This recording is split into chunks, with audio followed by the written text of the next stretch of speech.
안녕하세요. 다시 인사드립니다. 2부의 최예린입니다. 키프로스발 악재가 발생했지만 우리 증시는 어제 하루 정도만 악재로 받아들이는 모습입니다. 간밤에 뉴욕 증시와 유럽 증시의 마감 상황만 보더라도 낙폭이 상당히 제한적이라는 것을 아실 수 있으실 텐데요.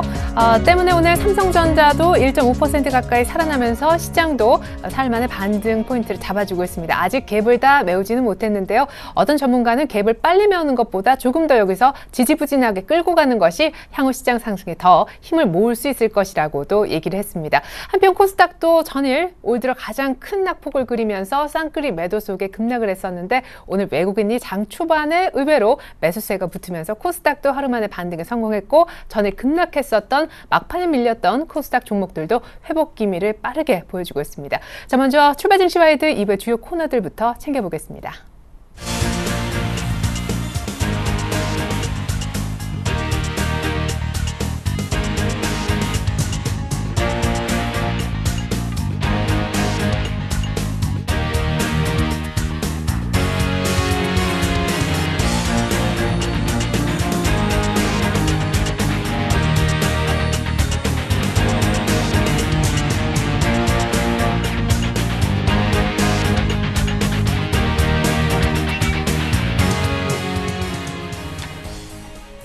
네, 이번에 이제 자세한 수급 상황 얘기를 조금 나눠보고자 합니다. 신한금융투자 박재민 PB팀장님, 언제나 그렇듯 오늘도 만나보겠습니다. 안녕하세요.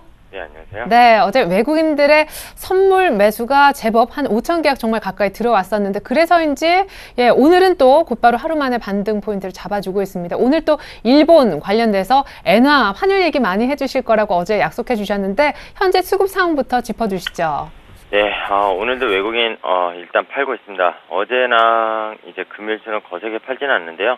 역시 집중되는 것은 전기전자 업종, 삼성전자, 그리고 오늘은 운수장비, 그리고 유통업 이런 전반적인 업종을 골고루 던지고 있다, 이렇게 보시는 게 맞을 것 같습니다. 이틀 동안 어제랑 금요일날 이틀 동안 삼성전자를 집중적으로 던졌다면은 오늘은 전반적인 시장에 대해서 매도가 나오고 있다, 이렇게 해석을 하는 게 맞을 것 같고요.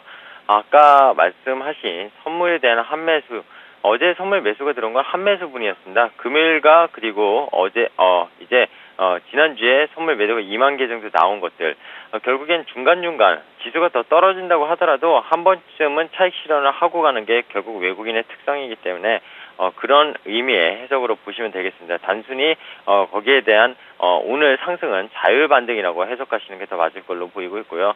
삼성전자는 지금 기간이 받치고 있는 모습인데요. 1.4%대 오르는 모습이지만 여기서 다시 추가 랠리가 올 거라고 일단 생각을 하고 있지 않습니다. 기본적으로 애플의 롱 전략, 그리고 삼성의 술 전략 어제도 말씀을 드렸는데요. 밤사이 애플도 또다시 이틀째 연속 2.5%대 이상 상승하면서 이틀 동안 5%가 넘게 상승하는 모습 보였는데 삼성전자 거꾸로 갔죠. 결국에는 헤지 펀드의 어떤 그런 운용 전략들이 글로벌 증시에서 시가총액 높은 것들로 지금 자꾸 그렇게 매기가 잡히고 있다, 이렇게 생각을 하시면은 오히려 글로벌 증시야 왜 디커플링이 되는지, 그리고 국내 증시에서 삼성전자의 역할이 그동안 지수에 받쳤던 역할이 컸던 만큼 왜 지수가 빠지게 되는지 좀 이해를 하실 거라 좀 생각을 하고 있습니다. 엔화랑 일본 얘기는 조금 이따 투자 전략 시간에 말씀을 드리고요. 자세한 수급 상황을 좀 살펴보겠습니다. 외국인이 624억을 팔고 있고요. 개인이 오늘도 많이 삽니다. 384억 사고 있습니다. 기간 184억 사고 있는데요. 주체적인 세력은 차익거래입니다. 금융투자에서 54억이 들어오고 보험에서 78억, 골고루 약간 들어오고 있는데 연기금은 사지 않는 모습이 특징적입니다. 보통 주가가 이 정도 하락했으면 연기금이 보통은 들어왔었는데 오늘은 들어오지 않는다는 점, 그 점을 좀 기억하시면 될 것 같습니다. 코스닥 살펴보죠. 어제 사실 개인의 매수세가 몰렸고요. 외국인 기관이 200억씩 넘게 차익 물량을 내뱉었습니다.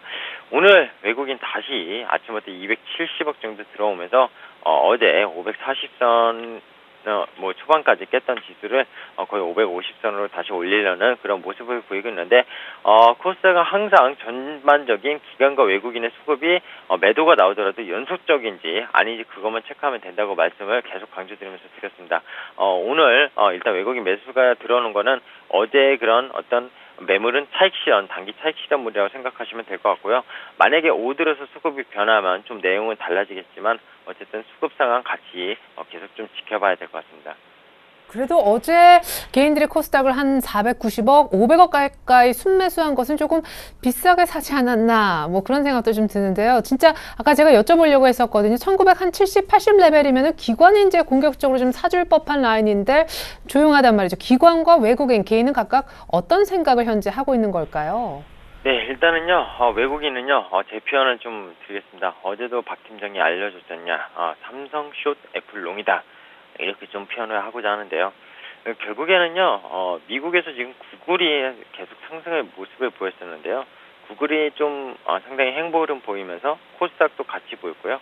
구글과 코스닥이 좀 연계되고 있고요, 최근에는. 그리고 애플과 삼성은 좀 역으로 가는 모습. 즉, 삼성전자가 계속 작년 9월 이후에 올랐고요. 애플은 작년 9월에 최고가 700불을 찍고 계속 내려와서 400불 초반까지 내려왔죠. 그렇기 때문에 이번에는 삼성을 쏘치고 애플을 롱치는 신제품 발표와 함께 그런 전략을 쓰는 것도 어떻게 보면 뉴스와 함께 좀 달리 전략을 쓰는 것도 외국인의 특성이다. 이렇게 좀 보시는 게 맞을 것 같습니다. 즉 외국인의 특성을 우리가 예측하기는 상당히 힘든데요. 비슷한 업종들, 어떤 경쟁업체들에 대한 수급이 어떻게 변화하는지는 항상 눈여겨 좀 봐야 된다는 겁니다. 개인은 어떻습니까? 어제 코스닥 잡았더니 장대 음봉을 때렸네. 어제 얘기인데요. 사실 이 말씀을 오늘 드리는 이유는요. 오늘 그러면서 또 조금 오르니까 팔고 있거든요. 어제 400억 정도 개인이 들어왔는데 오늘 179억을 코스닥에서 팔고 있습니다. 근데 코스닥 아직은 좀 찜찜합니다. 좀 전에도 말씀드렸죠. 연속성이라는 걸 봐야 되는데요. 기간도 아직 매수가 동참하지 않고 있고요. 외국인 275억이 들어오고는 있지만 오들어서 팔 수도 있습니다. 그래서 차트상으로 보더라도 어제 장대 음봉에 지금 반을 회복하지 못했기 때문에 조금 더 봐야 되는 상황이라고 보고 있습니다. 그래서 개인이 어제 산 거를 오늘 손절매를 하는 것 같은데요. 기본적으로 이 전략이 맞을지 안 맞을지는 조금 시간을 더 보고 판단을 해야 될 거라고 보고 있습니다. 기간은요. 수급이 깨지는지 연속성이 있는지 체크해봐. 뭐 다 말씀드린 내용입니다. 사실 개별주들 중에서 뭐 사실 오늘 또 IT 부품주라든지 바이오 관련주들 또 오스템 임플란트 이런 게 최근에 많이 빠졌었는데요. 또 매기가 잡히면서 올라가고 있거든요. 그러니까 실적이 되는 종목들과 어떤 성장이 담보되는 종목들은 조정을 받았어도 다시 수급이 몰리면서 올라가는 그런 모습 보이니까 그런 연속성 사실 지수가 많이 깨져도 개별 종목에서는 연속성을 보시면은 큰 손실은 없다고 이렇게 좀 말씀을 드리고 싶습니다. 그래요. 코스닥 아직은 찜찜하다 하셨는데 예를 들어 덕산 하이미탈 그리고 뭐 슈프림마 같은 종목은 어제 급락분을 거의 다 감싸는 오늘 또 강한 양봉을 뽑아내고 있습니다. 사실 그래서 이제 어제를 기점으로 해서 코스닥에 있는 종목들은 또 잘 가는 종목들 안에서도 또 한 번에 약간 걸러짐, 슬림화가 이루어지는 거 아닌가 이런 생각도 한번 해봤는데요. 이제 환율 얘기 들려주시죠. 그리고 개인분들이 어떻게 하면 좋을지 전략도 부탁드리겠습니다.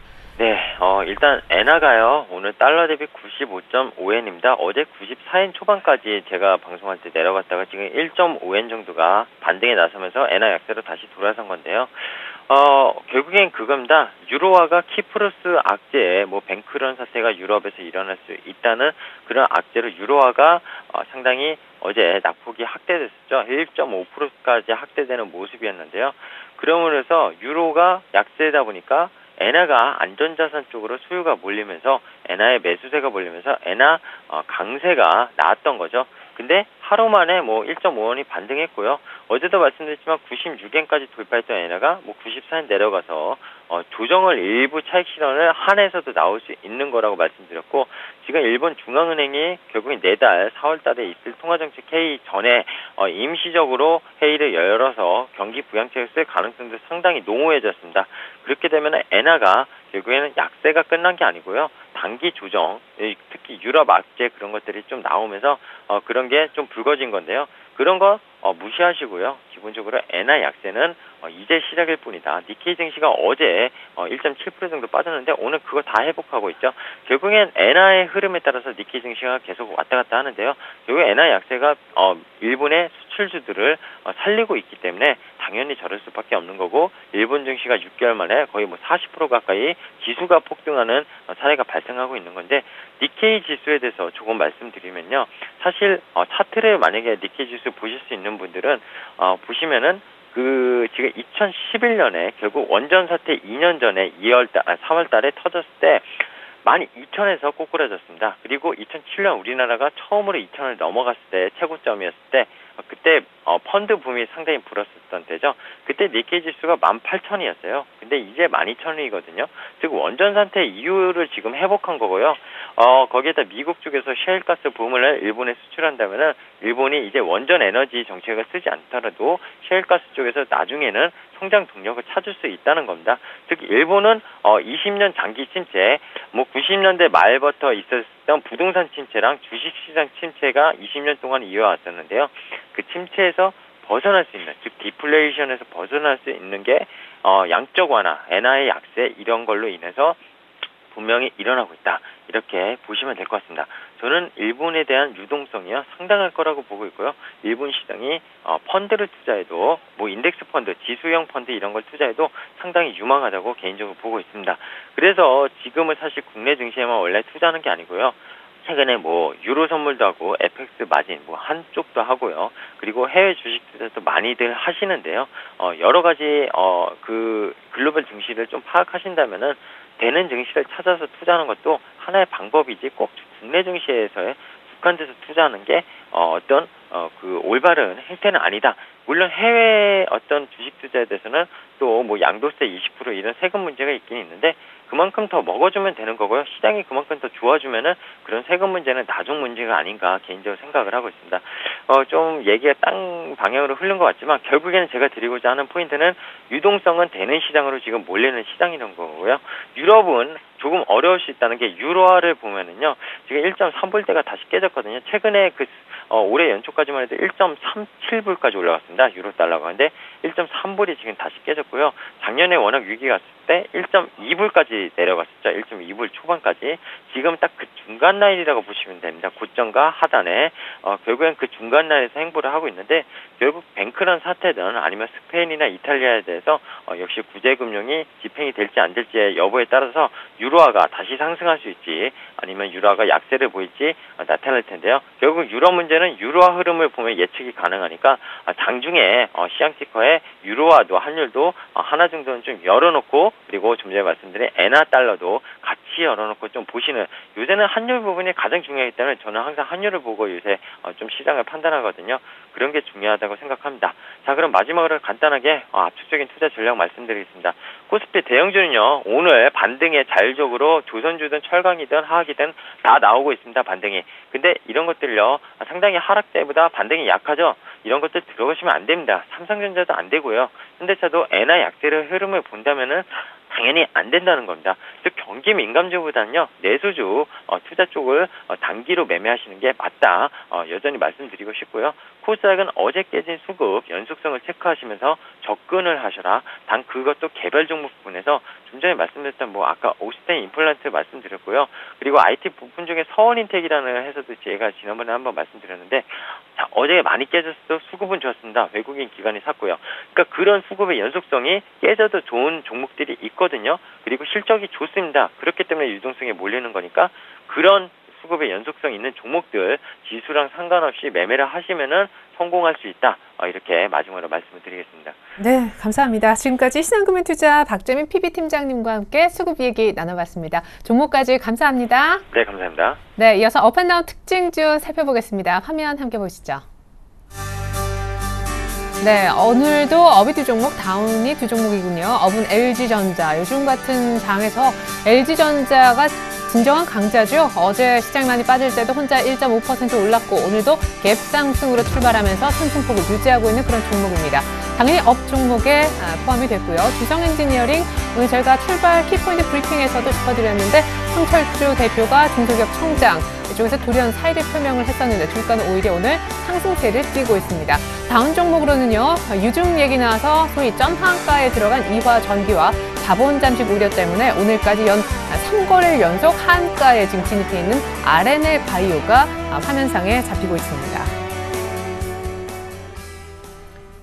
네, 그러나 주식은 특성상 언제건 계속 오르는 종목이 오르기만 하고 내리는 종목이 내리기만 하는 건 아니기 때문에 어떻게 대응 전략을 세워보면 좋을지 상승과 하락 이유 여기 덧붙여 대응법까지 챙겨드립니다. 동부증권의 김혜란 연구원님께 도움 한번 청해볼까요? 안녕하세요. 안녕하세요. 네, 오늘 업종목인 LG전자하고 주성엔지니어링부터 상승 이유 그리고 대응법까지 알려주십시오. 네, 첫 번째 업종목은 LG전자인데요. 말씀하신 대로 LG전자 지금 이틀째 강세 보이고 있습니다. 그동안 경쟁력 부재로 좀 어려움 겪었던 스마트폰 시장에서 지금 옵티머스 G 프로 판매가 2분기부터 지금 본격화되면서 외형이라든지 수익성 개선 추세 확대될 것으로 전망하고 있고요. 이에 따라서 지금 LG전자 1분기 스마트폰 출하량이 955만 대, 그리고 영업이익이 910억 원 예상치를 좀 넘어설 것으로 기대되고 있기 때문에 이렇게 실적 강세 보이고 있는 것 같습니다. 분기당 스마트폰 판매가 1000만 대 넘어설 것으로 기대되고 있기 때문에 LG전자 이익 앞으로도 크게 증가될 것으로 보고 있는데요. 특히 이제 수급적으로 외국인들이 강력한 매수 들어오면서 지금 추세대로라면 정고점인 83,000원대 이상 충분히 돌파 가능하지 않을까 이렇게 보고 있습니다. 두 번째 업종목은 주성엔지니어링인데요. 황철주 대표이사가 지금 18일 날 중소기업청장에 내정이 됐었지만 이런 공직을 맡으려고 하면은 지금 자기 회사 주식 모두 팔아야 된다는 사실에 굉장히 부담을 느끼면서 사의를 표명했습니다. 이에 따라서 주성엔지니어링 주가도 지금 하루 만에 다시 반등세 보이고 있는데요. 이건 지금 황 대표가 지금 회사 대표고 또 창업자로서 끝까지 회사랑 같이 가겠다라는 의지를 다시 한번 보여준 것으로 보고 있기 때문에 이 회사에 대한 정치적인 호재는 사라졌지만 시장에서는 오히려 주성엔지니어링에 대해서 재평가받는 계기가 된다라고 보고 있습니다. 그래서 특히 보시면은 전일 정치적인 악재에도 불구하고 투신이라든지 연기금들 수급적으로 적극 매수하고 있기 때문에 지금 7천원대 이상의 추가 상승 가능하다고 보고 있습니다. 네, 연기금은 나흘 연속 이렇게 매수 들어오고 있네요. 주성엔지니어링까지 대응법 들어봤습니다. 이번엔 다운 종목인 이화전기와 RNL바이오. RNL바이오는 언젠가부터 언제나 조금 우울한 그런 종목으로 분류가 되고 지금 해자가 되고 있습니다. 이화전기와 RNL바이오 하락 원인부터 짚어주시죠. 모두 하한가에 들어가 있는데요. 네, 오늘 첫 번째 다운 종목은 이화전기인데요. 전일 장 마감하고서는 전장홍시에 따르면은 운영 자금 조달 위해 가지고 이제 주주 배정 이후에 실권주 일반 공모 방식으로 2,800만 주 유상증자 진행한다고 밝혔습니다. 지금 예정 발행가가 504원 기준으로 총 공모 금액이 141억 원인데 지금 100억 원대 이상 대규모 유상증자에 나선다고 밝히면서 점한가 이어지고 있는 모습입니다. 우선 유상증자 하게 되면은 신주 발행에 따라 가지고 기존 갖고 있던 주식 가치들이 희석되게 되고 또 유통 물량도 증가하고 또 지금 보시면 예정 발행가가 504원으로 현 주가 대비해 굉장히 낮은 저가 발행이기 때문에 이런 투자 심리 위축으로 인해 가지고 주가에 크게 악재로 작용하고 있는 모습이고요. 이런 부분들은 좀 이화전기의 단기 악재로 끝나지 않고 추가 하락 가능성 충분히 있을 것 같고 단기로 대응하는 거는 좀 무의미하다고 불가능하다 이렇게 보고 있습니다. 두 번째 자원 종목은 RNL바이오인데요. 자본 잘시 우려로 지금 3거래일째 급락하고 있습니다. 거래소에서 지금 RNL바이오가 지난해 말 현재 자본금 대비해서 66.7% 잠식 사실을 공시했다고 이제 투자 유의하라고 밝혔는데요. 사업 보고서에서까지 이 사실이 이제 최종 확인이 된다면은 RNL바이오는 유가증권 시장 규정에 따라 가지고 관리 종목으로 지금 지정될 수 있는 상황입니다. 그리고 특히 이제 라정찬 RNL바이오 회장이 지난달 말부터 RNL바이오 주식을 약 210만여 주 꾸준히 계속 매각하고 있는 상황이기 때문에 이런 부분에서 불성실 공시 법인 그리고 관리 종목 지정될 우려도 있는 상황에서 이 종목 같은 경우에 반등 시에 매도 대응하는 것이 보다 바람직하지 않을까 이렇게 좀 보고 있습니다. 네, 앞서 출발 증시 분석 도와주셨던 정태근 전문가님과 동일한 대응법 주셨습니다. RNL바이오는 반등 시 정리하는 쪽으로. 이상 업앤다운 종목 분석의 동부증권 김혜란 연구원님 도움 말씀 들어봤습니다. 조목조목 감사합니다. 감사합니다. 네, 이번에는요. 앞서 전문가들이 제시했던 그런 전문가들의 알트란 같은 전략만을 모아서 또 전문가끼리 공감도를 이어서 체크해보는 시간 갖도록 하겠습니다. 자, 전문가 공감도 시간인데요. 자, 먼저 IM투자증권의 김동섭 이사님은요, 어떤 얘기를 하셨냐? 기술적 시장은 바닥권에 왔는데 중요한 것은 수급이다. 외국인들의 선물 매수 그리고 기관은 현물 매수를 동시에 체크할 필요가 있다고 얘기해 주셨죠. 한편 알파라이징 스탁의 정재훈 실장님은 작전 타임을 통해서 불확실성이 계속되는데 쉬어가는 것도 전략 중 하나가 될 수 있다. 그러면서도 삼성전자와 한국가스공사는 관심주로 제시해 주신 바 있습니다. 출발 증시 상황 함께 분석 도와주셨던 정태근 팀장님과 유 대표님은요. 먼저 정 팀장님, 코스닥은 유동성에 조금 끝이 보이는 것 같다라시면서 오늘 외국인들의 지금 코스닥에 다시금 매수가 들어오고 있긴 한데 외국인들의 코스닥에 관한 수급의 연속성을 보자 하셨고요. 유창희 대표님은 잔파동에는 휘둘리지 말자. 오히려 코스피 기준 기간 조정이 조금 길어진다면 향후 시장 상승에는 더 좋을 수 있다라고도 얘기 덧붙여 주신 바 있습니다. IM투자증권의 주대용 대리님은 변동성이 확대될 수 있으니까 역시 주의가 필요하다고 도움 말씀 주셨었습니다. 네, 그렇다면 이 같은 전문가들의 의견에 또 다른 전문가는 얼마나 비슷하다라고 느끼고 있을까요? 오늘은 전문가 공감도 체크를 동부증권으로 가서 박성일 연구원과 함께 해보려 합니다. 안녕하세요.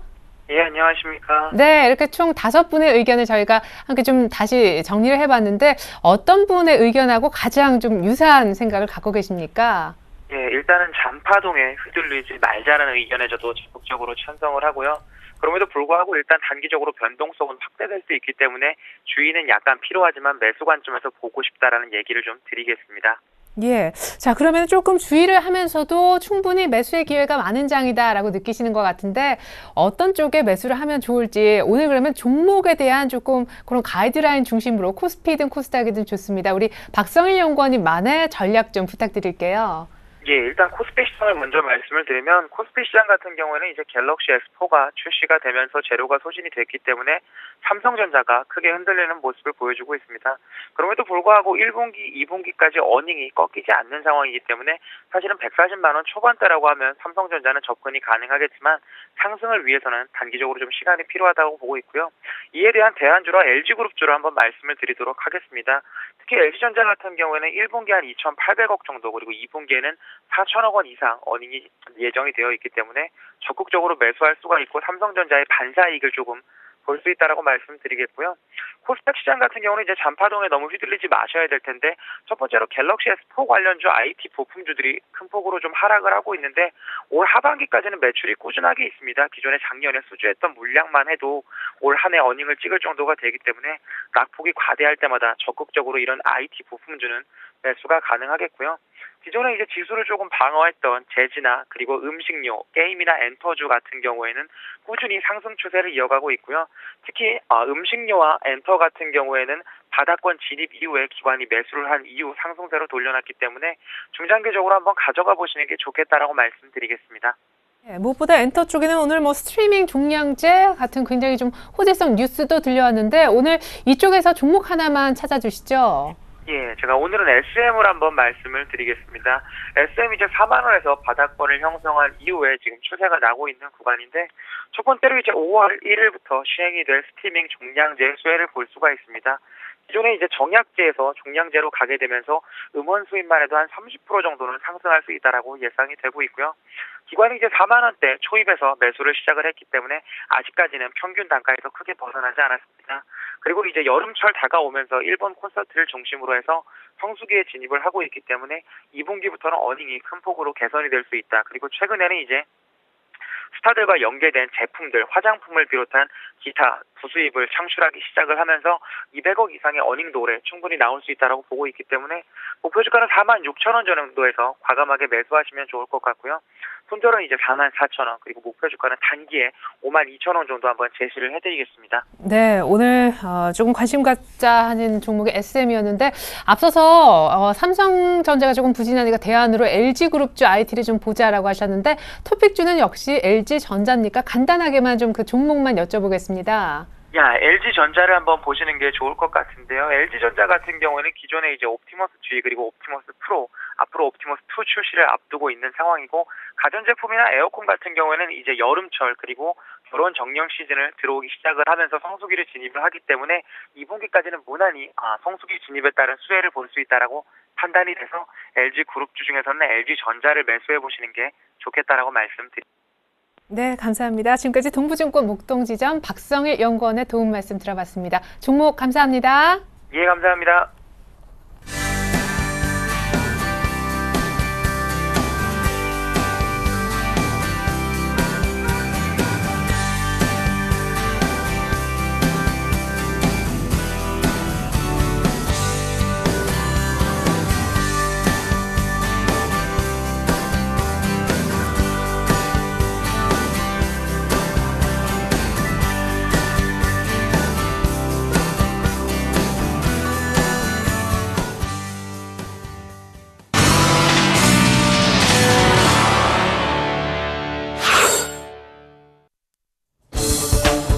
네, 안녕하세요. 김선윤의 공조작전을 시작해보도록 하겠습니다.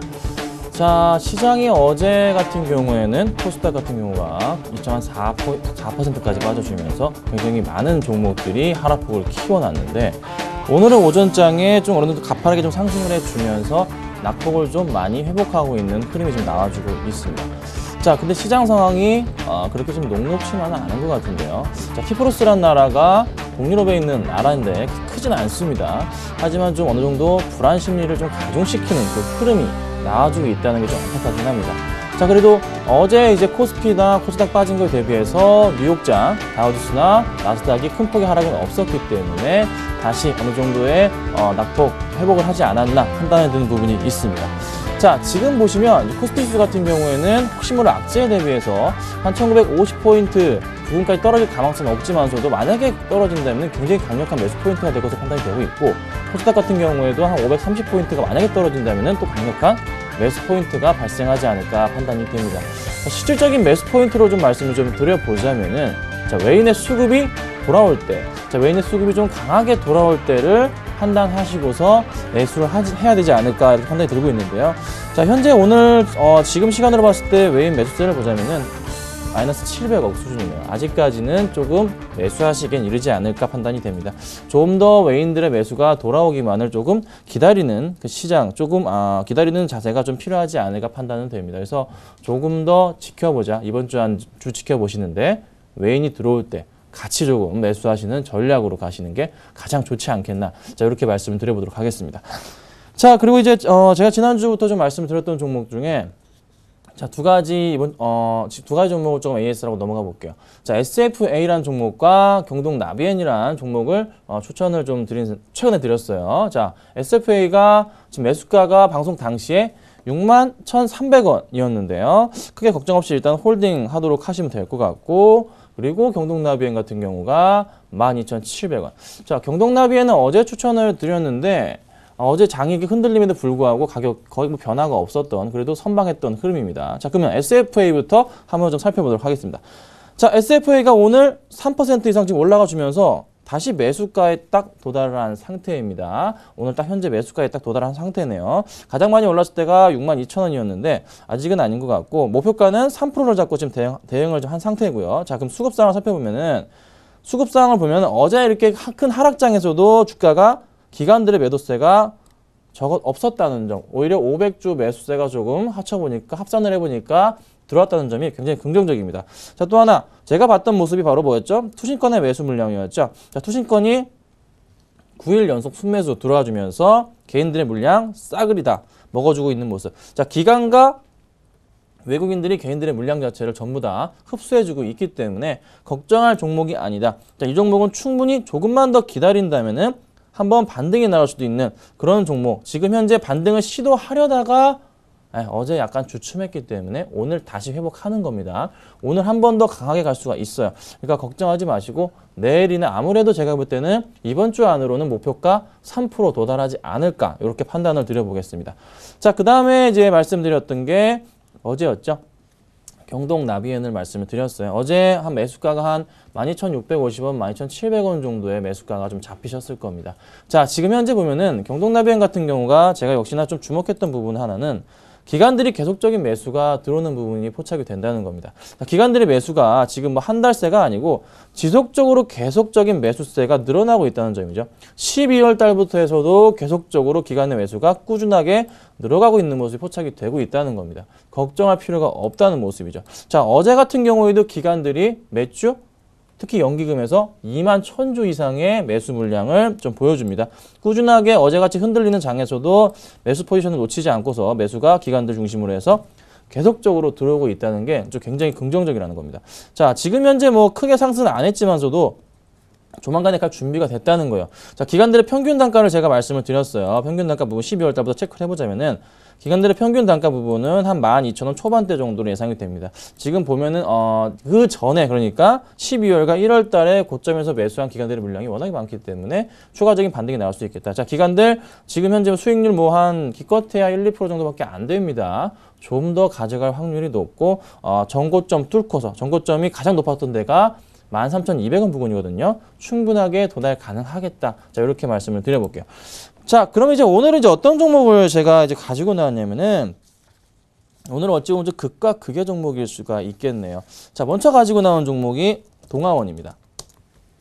자, 동아원의 차트 흐름 역시나 서서히 다시 한번 새로운 모습을 보여주고 있는 그런 종목 중에 하나인데 제가 동아원을 주목하는 이유가 있습니다. 자, 차트상의 흐름을 봤을 때는 약간의 의문을 가지는 모습. 만약에 기술적으로 전고점 라인을 좀 이어보자면은 충분히 지금 서서히 지금 뚫고 올라가는 흐름이 좀 나와주기 때문에 반가우실 수가 있어요. 한번 안착했다가 가는 그 흐름이 지금 나와주면서 주가가 한번 크게 반등하지 않을까. 그런데 지금 이 포인트에서 이 포인트 최근에 이 흐름 자체가 수급을 조금 체크해 볼 필요가 있어 보였습니다. 그래서 수급을 살펴보니까 기타 법인적 물량 자체가 나와주고 있는데 최근에 개인들만 거의 한 달 동안 개인만 팔아 제끼고 외인들과 기관은 그래도 매수가 들어오고 있어요. 그중에서도 기타 법인 쪽이 쌍끌이 매수를 최근 들어서 싹 개인들의 물량과 외인들의 물량까지 흡수해주는 모습이 어제도 보여줬습니다. 자, 기타 법인 쪽 어디죠? 금융투자와 증권사 뺀 나머지 이제 기타 법인 쪽 기타 이제 증권 투자하는 회사이기 때문에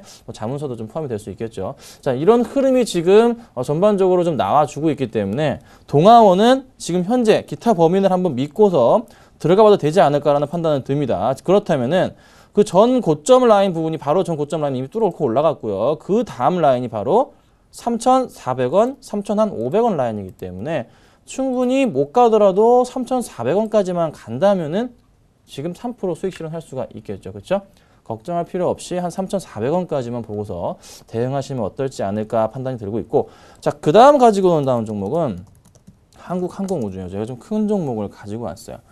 자, 제가 기대하는 포인트는 이겁니다. 지금 최근 들어서 낙폭이 굉장히 좀 심했기 때문에 주가가 좀 많이 흔들렸었는데 다시 최대한의 낙폭 22,000원까지 깨진 바닥권에서 다시 주가가 상승을 딱 해줘서 지금 다시 바로 크게 빠지기 전 단계까지 다 올려놓은 상태거든요. 그런데 어제랑 그제 같은 경우가 조금 수급이 심상치가 않았어요.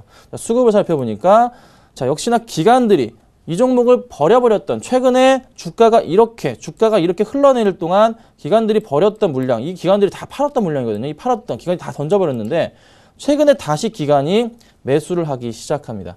자, 개인들의 물량 매도로 돌아섰고요. 기관이 지금 보시면 아시겠지만 자, 기관 여기 몇 주? 어제 같은 경우에 33만 주의 매수를 보여주고요. 모든 투신이 20만 주, 은행, 연기금, 모든 기타 모든 이제 기관들이 물량을 싸그리 사들이는 모습 보여줍니다. 자, 그 전날에도 마찬가지입니다. 그 전날에도 59,000주의 매수가 들어와줬고, 그전에는 35,000주. 자, 3월 14일과 15일에는 약간의 기관들의 눈치 보기가 조금 보였던 것 같아요. 그래서 주가가 좀 오르긴 했지만서도 매수량이 크지 않았는데, 어제는 기관들이 확신을 하고서 매수가 들어온 것으로 판단이 됩니다. 오늘도 약간의 조금 눈치 보기가 좀 보이지 않을까 판단은 되는데 지금의 상황에서는 그래도 충분하게 가격적인 메리트가 또 발생을 했고 자, 이 대한항공 쪽인지 어딘지는 아직 확실하지는 않지만서도 이 매각건에 대한 부분이 아무래도 이제 정부 정책 쪽에 확실히 마무리가 된다면은 한 4월이나 5월쯤, 늦어도 한 6월쯤이나 다시 한번 얘기가 나올 것 같습니다. 제가 보는 기간 한 4월쯤인데 한번 그때 이슈가 되면서 한번 큰 폭의 상승이 나오지 않을까. 자, 그러면 이제 오늘 제가 선택할 종목은 저는 이제 한국항공우주를 좀 선택해 볼게요. 큰 종목으로 선택해 보겠습니다. 지수 자체도 좀 빠진 흐름이고 다시 한번 상승을 해주고 있는 흐름, 꾸준하게 한 번 더 갈 수 있는 그 강한 모멘텀이 있고 최근에 또 수급이 또 강하다. 기관 쪽에서 특히 투신권에서 강하기 때문에 노려볼만 하겠다 좀 말씀드려볼게요. 자, 오늘은 제가 한국항공우주로 좀 말씀 좀 드려봤습니다. 김선윤의 공공시작전 마치도록 하겠습니다. 감사합니다.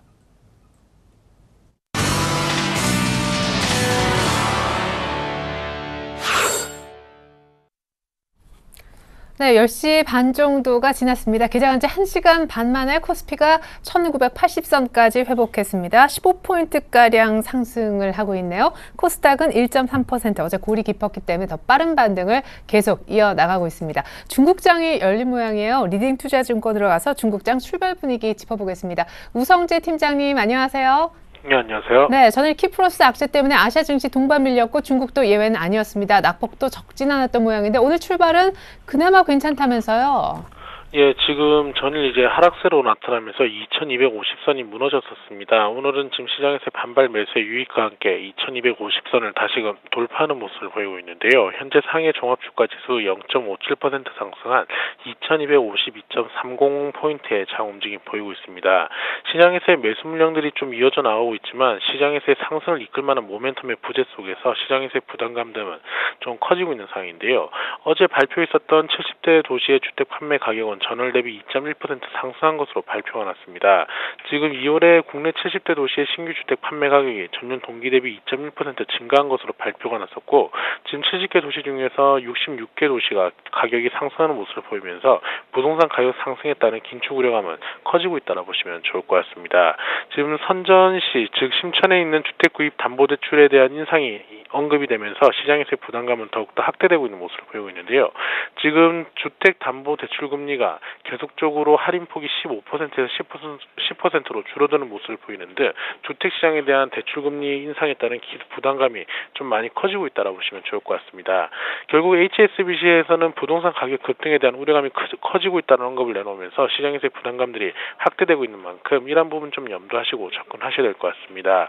지금 중국의 석유 대기업 3개사의 12월 본결산 이익은 감소할 것으로 전망이 되면서 석유 시가총액 큰 이런 석유 관련 업종들의 약세 또한 눈에 띌 것으로 보이는 만큼 시장에서의 매도 물량들은 당분간 좀 출현할 것으로 보이고 있는데요.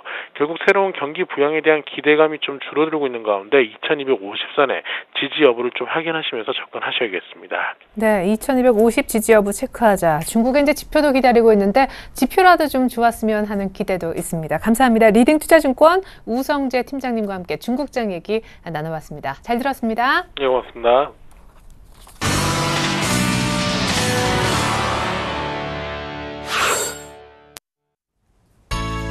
안녕하세요. 이슈 정보카드 김보람입니다. 먼저 오늘 다룰 이슈들 어떤 것들이 있는지 화면으로 만나봅니다. 10일 정부와 업계에 따르면 지식경제부는 최장 30년간 유망 소재 연구 개발을 돕는 퍼스트 무브형 소재 산업 R&D 기술 전략 로드맵을 마련 중입니다. 이는 새 정부의 제조업 R&D 전략 핵심이 될 것으로 보입니다. 사업은 9월쯤 로드맵을 확정해 내년부터 본격화할 전망입니다. 현대 기아차가 독주했던 국내 전기차 시장에 오는 9월이면 GM과 르노, 삼성, BMW까지 가세해 본격적인 시장 경쟁 체제가 구축됩니다. 17 자동차 업계에 따르면 르노, 삼성과 GM의 전기차는 오는 9월에, 기아차와 BMW는 내년 4월에 국내 출시될 예정입니다. 이동통신사들이 지난해 큰 폭의 영업이익 감소를 기록하고도 전년과 동일한 수준의 고배당 정책을 유지하기로 해 논란이 되고 있습니다. KT는 지난 15일 열린 주총에서 주당 2,000원 현금 배당을 결의했고 SK텔레콤도 오는 22일 열리는 주총에서 주당 8,400원의 배당을 확정할 예정입니다.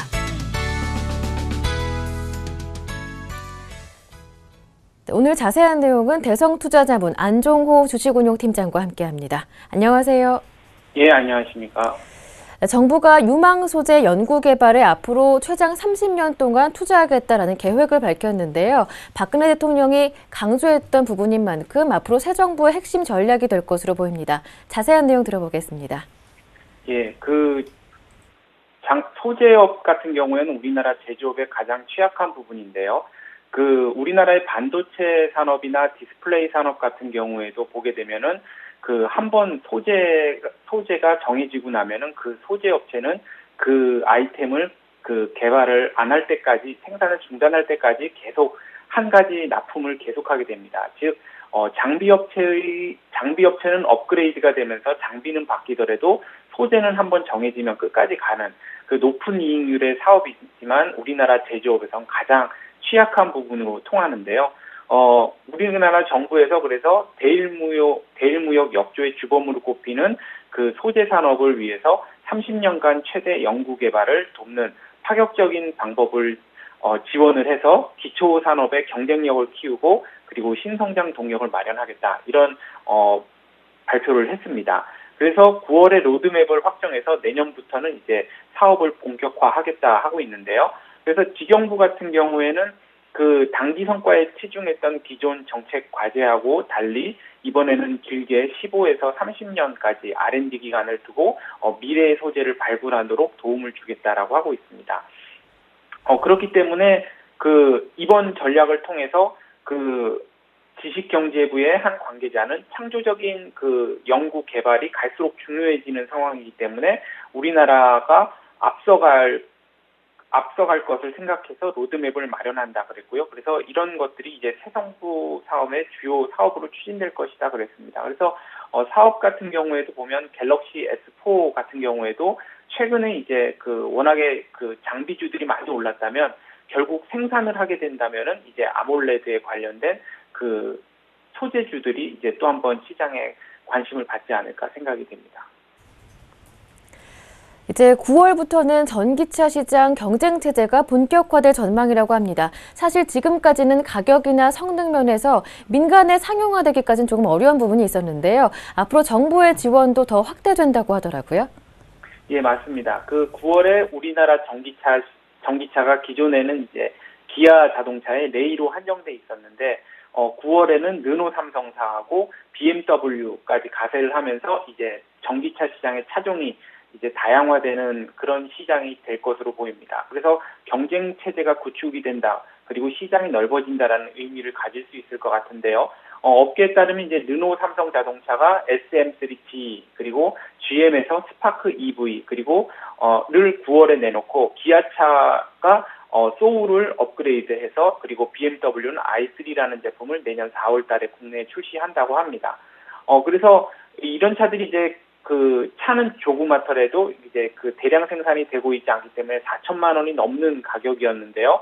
그 환경부에서 전기차 보조금으로 대당 1,500만 원 정도 그리고 그 지방자치단체별로 추가 보조금을 최대 33%까지 하게 된다면은 그 2천만 원대의 그 전기차를 구매할 수 있을 거라고 하고요.